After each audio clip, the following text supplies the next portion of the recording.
یہ محرم الحرام کا مہینہ چل رہا ہے اور اس مہینے کے اندر عاشورہ محرم ہے۔ عاشورہ عشرہ سے 10 ہے، یعنی 10 چیزوں کو اللہ تبارک و تعالیٰ نے عاشورہ محرم کے دن پیدا فرمایا۔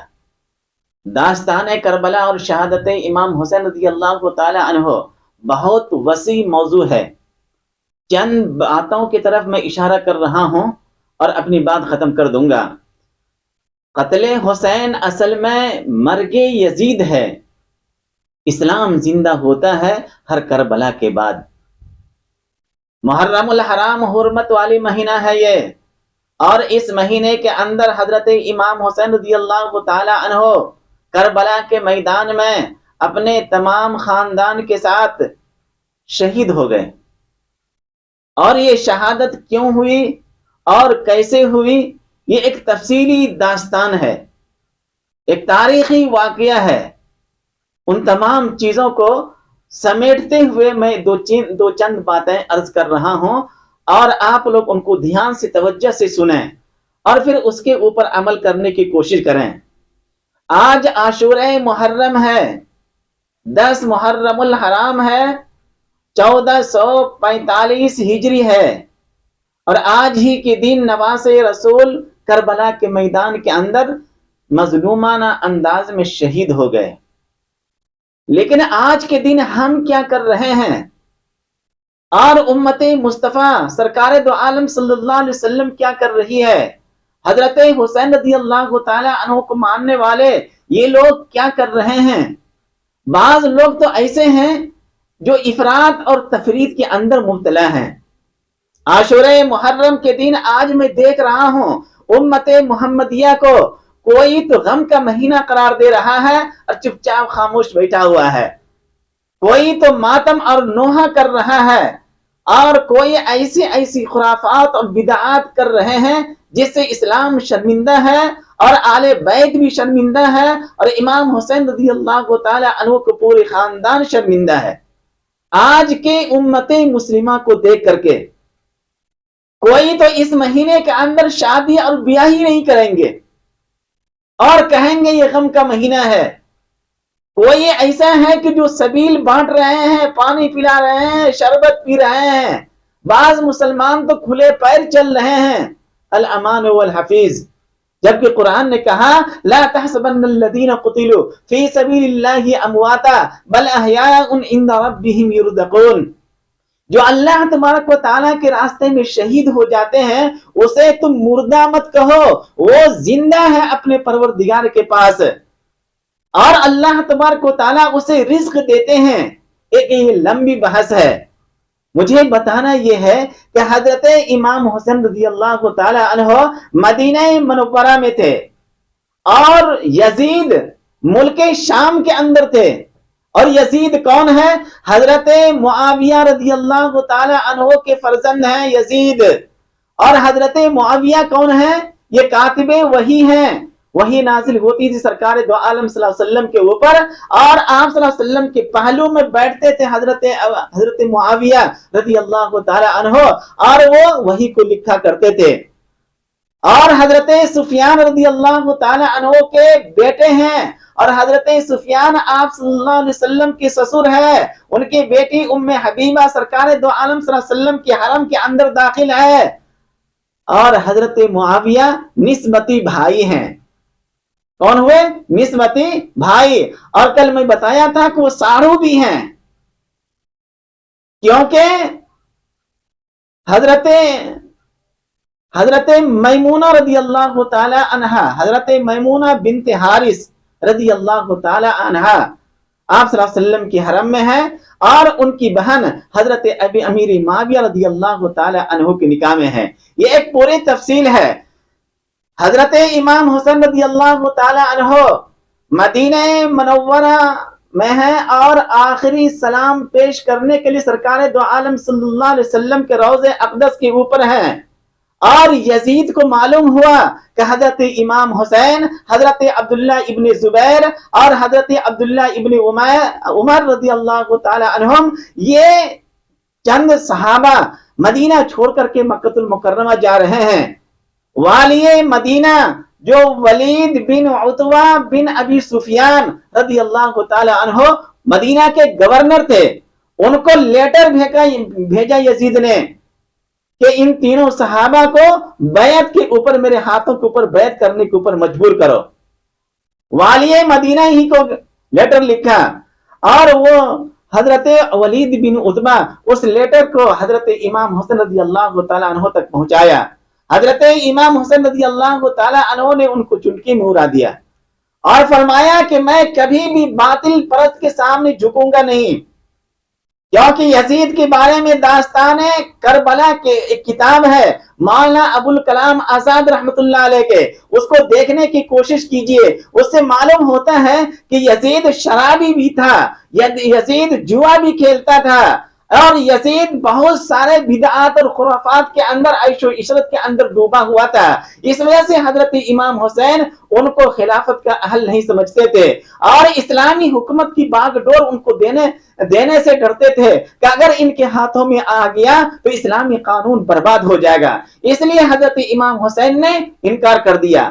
بہرحال میں اپنے بیان کو سمیٹتے ہوئے یہ کہہ رہا ہوں کہ امام حسین رضی اللہ تعالی عنہ مکہ المکرمہ کی طرف روانہ ہوئے اور مکہ المکرمہ میں کچھ دنوں تک رہے اور اس کے بعد وہاں سے کوفہ کی جانب روانہ ہو گئے، کیونکہ کوفہ والوں نے لیٹر لکھ کر کے امام حسین کو بلانے کی کوشش کی اور اس سے پہلے حضرت مسلم بن عقیل کو روانہ کیا تھا، اور مسلم بن عقیل رضی اللہ تعالی عنہ کوفہ والوں نے بے وفائی کی اور حضرت مسلم بن عقیل رضی اللہ تعالی عنہ کو مظلومانہ انداز میں شہید کر دیا۔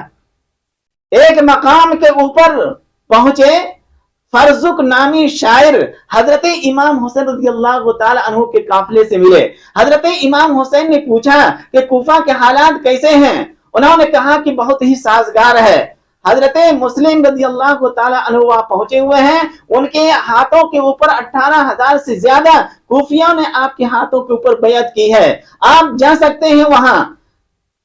اور وہاں سے جب آگے روانہ ہوئے تو معلوم یہ ہوا کہ حضرت مسلم بن عقیل رضی اللہ تعالی عنہ شہید ہو گئے۔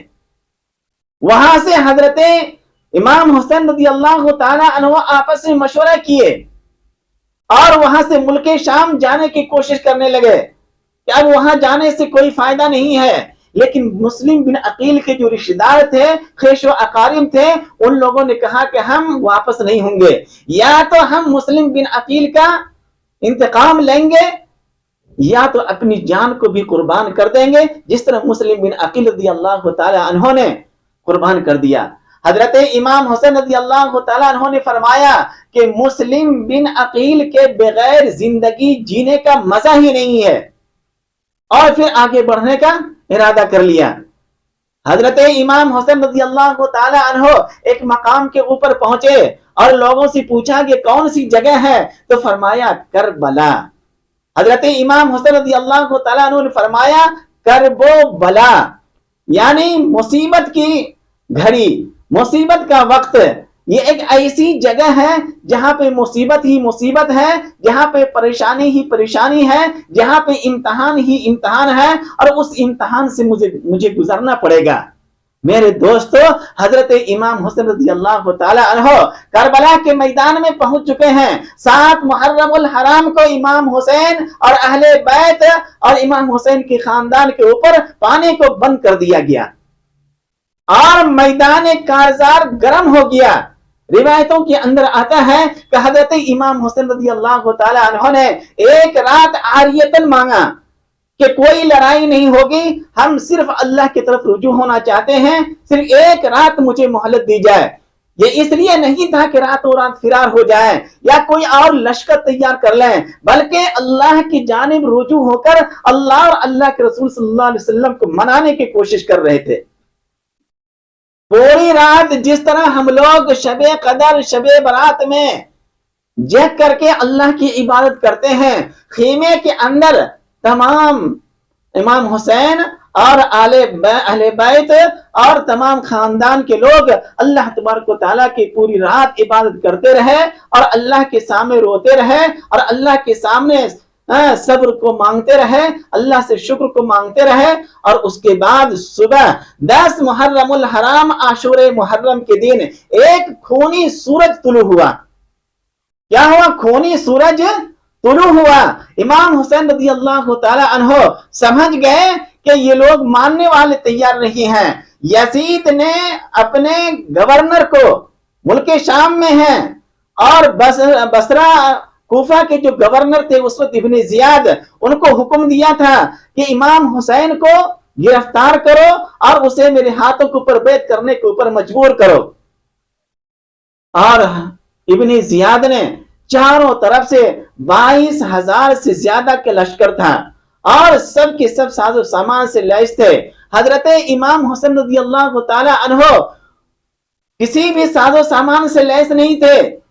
وہ وہاں پہ یہ ساری چیزوں کو جاننے کے باوجود وہاں پہ جانا چاہ رہے تھے کہ یزید کو ہم دیکھیں گے وہ کیسا ہے، ان کو سمجھانے کی کوشش کریں گے، اگر وہ مان گئے تو ہم ان کے ہاتھوں کے اوپر بیعت کریں گے، ورنہ صاف انکار کر دیں گے۔ لیکن ابن زیاد نے یزید تک حضرت امام حسین رضی اللہ تعالی عنہ کو پہنچنے نہیں دیا۔ وہ یہ کہہ بھی رہے تھے کہ ٹھیک ہے، اگر وہاں نہیں پہنچنے دیتے مجھے مدینہ واپس جانے دو، یا ملک شام مجھے واپس جانے دو۔ لیکن ان ظالموں نے حضرت امام حسین رضی اللہ تعالی عنہ کو کربلا کے میدان کے اندر گھیرے رکھا، اور 10 محرم الحرام کو جنگ کا بازار گرم ہو گیا۔ ایک ایسا بازار، ایک ایسا کربلا، ایک ایسا جنگ اس طرح ہوتی ہے کہ بعض جنگ میں تو خاندان کے لوگ، رشتہ دار زندہ ہوتے ہیں، سپاہی زندہ ہوتے ہیں، کبھی جرنیل زندہ ہوتے ہیں، لیکن یہ ایسا جنگ ہے جس میں حضرت امام حسین رضی اللہ تعالی عنہ کے تمام خاندان کٹ گئے، تمام خاندان نے اپنی قربانی کا نذرانہ پیش کر دیا، لیکن کوئی جھکنے کے لیے تیار نہیں ہے۔ جنگیں ہوتی رہی، اور صدائے حسینی کربلا کے میدان میں گونجتی رہی۔ صدائے حسینی کیا ہے؟ بہت لمبا بیان ہے۔ حضرت امام حسین رضی اللہ تعالی عنہ نے جو بیان اپنی شہادت سے پہلے دیا تھا کربلا کے میدان میں، داستان کربلا، حضرت مولانا ابوالکلام آزاد رحمت اللہ علیہ کی کتاب ہے، وہاں پہ آپ دیکھ سکتے ہیں۔ لوگوں سے مخاطب ہوا اور کہا کہ تم لوگ مجھے جان رہے ہو کہ میں کون ہوں؟ میں سرکار دو عالم صلی اللہ علیہ وسلم کا نواسہ ہوں، اور فاطمہ کا بیٹا ہوں، اور علی کا بیٹا ہوں، اور اس کے باوجود تم لوگ مجھے قتل کرنا چاہتے ہو، اور میرے خاندان کے اوپر تم لوگ پانی بند کر دیے ہو۔ بہت ساری باتیں کہی، اور آخر میں فرمایا کہ اللہ کے نبی صلی اللہ علیہ وسلم نے فرمایا تھا کہ الحسین و منی، حسین مجھ سے ہے، اور تمہارے درمیان صحابہ موجود ہیں، بہت سارے صحابہ وہاں پہ موجود تھے، اور بولا کہ تم پوچھ لو ان سے کیا میں جھوٹ بول رہا ہوں یا سچ بول رہا ہوں۔ جب سے میں نے ہوش سنبھالا ہے آج تک کبھی میں نے جھوٹ نہیں بولا ہے، پوچھو تم ان سے، اس کے باوجود تم مجھے قتل کرنا چاہتے ہو۔ لیکن ایسا پر اثر بیان تھا حضرت امام حسین کا، صدائے کربلا کے میدان کے اندر بیان اٹھنے کے اوپر، اگر پہاڑ کو وہ بیان سنتا تو پہاڑ ریزہ ریزہ ہو جاتا، زمین وہ بیان سنتی تو زمین پھٹ جاتی، آسمان سنتا تو آسمان برس پڑتی۔ ایسا پر مغز بیان تھا، لیکن ظالم کی دلوں کے اوپر پتھر تھا، وہ سمجھنے کے لیے کچھ تیار ہی نہیں تھے۔ اس کے بعد حضرت امام حسین رضی اللہ تعالی عنہ کہ سارے خاندان یکی بعد دیگرے شہید ہوتے رہے۔ حضرت علی رضی اللہ تعالی عنہ کے 9 بیٹے تھے، میں سب کا نام گننا شروع کر دوں تو باتیں بہت لمبی ہو جائے گی، اور ویڈیو آپ لوگ سنیں گے نہیں اور لائک بھی نہیں کریں گے۔ اس وجہ سے آپ لوگ مطالعہ کیجئے تاریخ اسلام کا۔ صرف حضرت امام حسین کربلا کے میدان میں شہید نہیں ہوئے ہیں، حضرت امام حسین کے 8 بھائی بھی کربلا کے میدان میں شہید ہوئے ہیں۔ حضرت امام حسن رضی اللہ تعالی عنہ کے 3 بیٹے بھی شہید ہوئے ہیں، اور حضرت امام حسین کے 2 بیٹے بھی شہید ہوئے ہیں، علی اکبر اور علی اصغر۔ علی اکبر 18 سال کا نوجوان لڑکا تھا جو میدان کربلا میں لڑتے لڑتے شہید ہو گئے تھے، اور ان کی پھوپھی چیختی ہوئی باہر آ گئی تھی، حضرت زینب، اور حضرت امام حسین رضی اللہ تعالی عنہ نے ہاتھ پکڑ کر کے اسی خیمے کے اندر داخل کیا تھا۔ اور پھر اسی طرح علی اصغر 6 مہینہ کا بچہ تھا، وہ بھی حضرت امام حسین لے کر کے باہر ہوئے تھے، اور ظالموں سے مخاطب ہو کر کے فرمایا تھا تمہاری دشمنی مجھ سے ہے، ان معصوم بچوں سے کیا دشمنی ہے، اسے 2 گھونٹ پانی دے دو۔ لیکن ان ظالموں نے تیر برسایا اور علی اصغر کے حلق کے اندر لگا اور وہ شہید ہو گئے، اور تیر کھینچ کر کے اس کا خون ہاتھوں میں لے کر کے آسمان کی طرف پھینکے حضرت امام حسین رضی اللہ تعالی عنہ۔ بہت ہی بڑا داستان ہے کربلا، بول نہیں سکتے ہیں، اس طرح تمام کے تمام لوگ شہید ہو گئے۔ لیکن آخر حضرت امام حسین رضی اللہ تعالی عنہ شہادت کو کیوں چنے؟ یہ ہے ٹرننگ پوائنٹ۔ کیوں اپنے تمام خاندان کے خون کے نذرانے کو پیش کر دیے؟ آخر کیوں؟ حضرت امام حسین نے پوری دنیا کے لوگوں کو، پوری دنیا کے مسلمانوں کو یہ پیغام دے دیا کہ اگر نبی کا دین خطرے میں ہو، شریعت خطرے میں ہو، اسلام خطرے میں ہو، تو صرف یہی نہیں کہ اپنی جان کا نذرانہ پیش کرنی چاہیے کہ اگر ہمارا بیٹا کٹتا ہے تو کٹ جائے، ہمارا گھر چھوٹتا ہے تو چھوٹ جائے، لیکن دین کی تحفظ ہونی چاہیے، ان کی حفاظت ہونی چاہیے۔ ہم تمام لوگ اسلام کی حفاظت کرنے کے لیے ہر وقت تیار رہیں۔ اسلام زندہ ہوتا ہے ہر کربلا کے بعد۔